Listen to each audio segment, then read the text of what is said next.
my honor to present the 2023 Herbal Insight Award to David Winston. The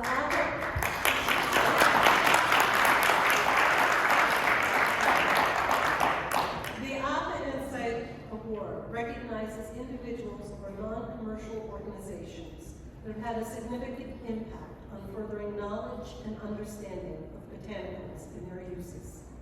And David really does exceed that standard. Well-known clinical herbalist, educator, author, ethnologist, for over 50 years, he has been studying, practicing, teaching, researching Chinese, Western eclectic, and Southeastern U.S. herbal traditions. His rigorous herbal studies program has been educating herbalists, physicians, nurses, naturopathic physicians, veterinarians, and nutritionists since 1980. One meets his students everywhere. I'm one of them, you should know.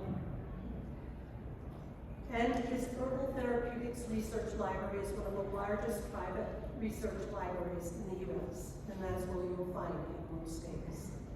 He's also the founder of our company, Herbalist Alchemist, because when he was starting out as a practitioner, he just could not find good herbal products. And as he often says, when I was young, everyone was interested in one herb, and I was interested in all the others. Passionate about spreading herbal knowledge, he was a founding member of the American Herbal Products Association.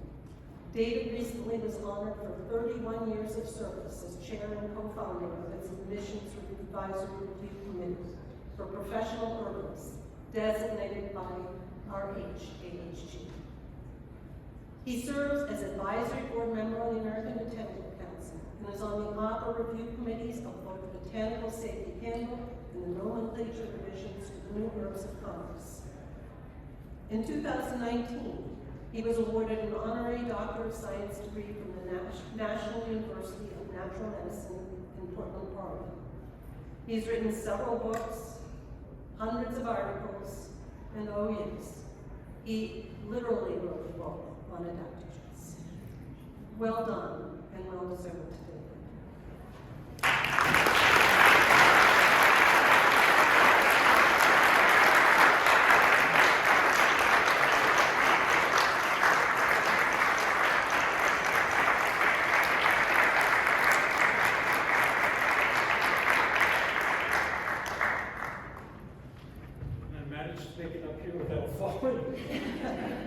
So thank you, Beth. Thank you, Michael. Thank you, AHPA and the awards committee. This is an incredible honor, and I was very, very surprised. As Beth said, you know, when I first started doing this in the late 1960s, all of my friends were interested in one herb.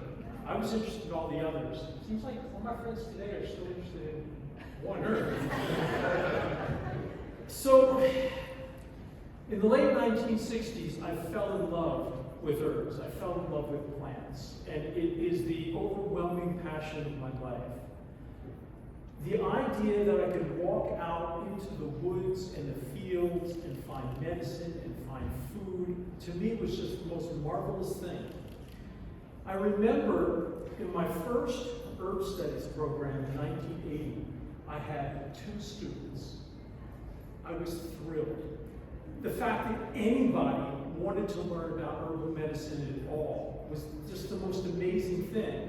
For a very long time, I remember the first National Herb Conference in the United States in 1981 in Brighton Bush. There's actually a couple of people who were there.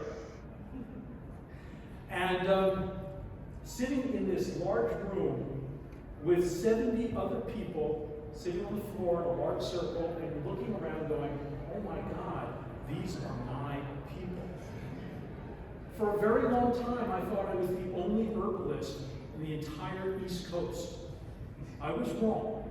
There were others, but they were mostly hidden away in rural communities. They may have been well known in their local area, but they certainly weren't nationally known. And so for me, for a very long time, people would say to me, what do you do? And I'd say, I'm an herbalist. and they would look at me like I had just told them I was an alien from another planet coming to abduct them, with a little bit of alarm and confusion, and I could see them shaking their head going, poor misguided youth, why would you waste your time doing something that people did 100 years ago? No one does that anymore. And with the exception of a small number of rural communities and communities of color, herbal medicine virtually ceased to exist in the United States.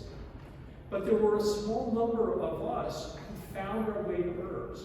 And I accept this award not just for myself, but for all of those people, the generations upon generations of herbalists, of traditional doctors, of folk healers, of midwives, of mothers and fathers and grandmothers and grandfathers who kept this alive, so that when we rediscovered the beauty and the power of these plants back in the late 60s, there was something for us to pick up and to learn and grow until we have what we have today. Certain herbs have become popular, but there is still a long way for herbal medicine. A lot of people think herbal medicine is taking St. John's wort instead of Prozac. That's not herbal medicine, in my opinion. That's sort of the allopathic use of herbs. And we have a long way to go to create something and bring to all the people the benefits of herbal medicine. Not only can they help us individually, I believe they can help the planet as well. So thank you very much, and let's get started.